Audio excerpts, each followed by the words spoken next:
Hello and welcome back.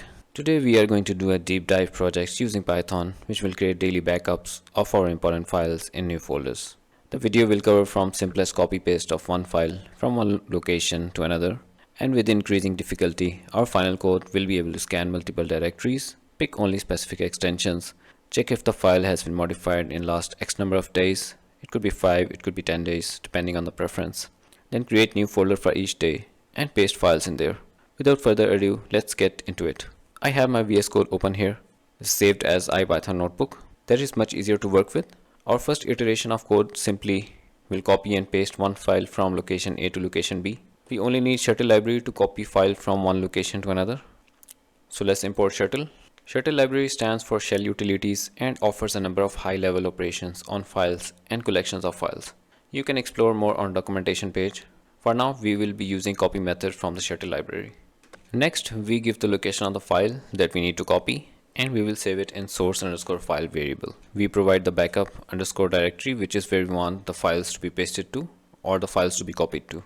And then we use shutil.copy, which accepts source and destination. In destination, you could either give just the location of new file, or you can give the full file name as well. If you just give the new location, then it will copy the same file and use the same file name as before. But if you change this here, so let's say if you change this and add a new name here, testing2, then it will create a new file by this name. So let's test each of these. So I'm gonna run the code like this for now. So let's import shutil. I'm just going to open the directory as well so you can see the file being created in real time. So let's run it, and you can see we have our file moved to the new location, that is destination directory we mentioned here. Okay, so for the second method, let's change the file name. So I've added API testing underscore new. Let's run it, and you can see our new file has been created with the new file name. Now, what if we want it to create a new folder each time instead of using the same folder each time?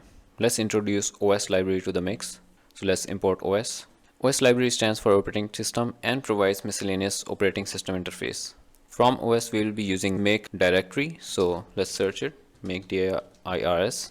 So it says that recursive directory creation function makes all intermediate level directories needed to contain the leaf directory. So what this means is that if you want to create a subfolder and it does not exist right now, it will create the subfolder as well. So whatever path you give it, it will check and then it will create it. Let's get back to code. So I'm going to add this on the top section. It's a good idea to have all of your imports at the top of your code. So let's modify our backup underscore directory variable and add a new folder in it. So I'm just gonna add a new location here. So let's call it daily backups. Let's feed this location to os underscore make directory. So let's add the code here. Os underscore make directories accepts the directory location, and the exist OK equals true. It means that if the location already exists, this will override it without causing an error. Default value of exist OK is false, in which case if the location already exists, the code will produce an error. Let's run the code. I'm going to just clear all outputs and run this again. And you can see we have the new folder, and within the folder we should have the file as well. Okay, my bad. This should have been just the directory instead of the file name. So let's delete this folder and run this again. Okay, folder created, and we have the new file within it. Great. So far so good. Only problem is creating a new folder each time would be a hassle. So why not figure out a way to create a folder using date and time library? I hope you guys are still with me, as the code is only going to get better with every passing moment. Let's import our third library, which will be datetime. We will use datetime.now to pull our current date and time. So let's just run this in a new cell to see what it returns. Okay, my bad. Let me run the imports. Okay, this should have been from datetime, import datetime, my bad. Let's run this again and run our cell again. And you can see that the time it returns is in a kind of a timestamp, and we can store this inside a variable. So let's do that. Okay, once we run this, we now have this stored inside of this variable. Now, since we want to name our folder with date and time, we cannot use this directly, this format. We need to format this a bit. For that, we will use string format time to achieve this task. Let me copy and paste the format and then explain what's going on. We will head over to IBM website, which gives the explanation of what each element means. Like you can see %y here, %m here, %d, so on and so forth. So these are basically standardized date formats. So let's say if we scroll down and find %y here, you can see the %y capital gives 4 digits of year, small %y gives only a year without a century. Then the small percentage m, let's find it. This gives the month as a decimal number, so 04, that is April. And the capital M, this gives a minute as decimal number. That's not what we need. So keep in mind that these are case sensitive. So if you want small m, then make sure that it corresponds with whatever you are trying to return. Using these values, you can design your custom date format as well. Okay, so let's get back to code. Let's run this and see what it stores now. And you can see this was the percentage y year in 4 digits, m was the month in 2 digits, percentage d was the date, and then you have hour, minute, and seconds. Great. Now let's modify our backup underscore directory to incorporate newly created date and time. I can simply concatenate the date and time variable with the existing variable. So we add slashes here. Keep in mind that we added 2 here, so we use one of them to escape, as the backslash is a special character in Python. And then we give the variable name. Make sure to have this variable somewhere on top of this line. Let's just make sure that this variable stores now the correct file location. Let's run this here, and you can see this will return this specific folder name. So it has daily backup still here. Then it concatenates the 2 backslashes, and then we have the current date and time, which we picked from datetime.now and formatted it. Let's remove this cell. I'm gonna remove this cell as well.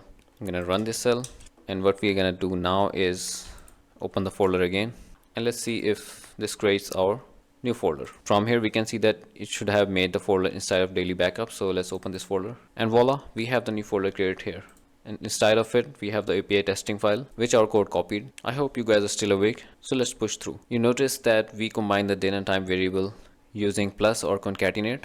There are 2 better ways to do this as well.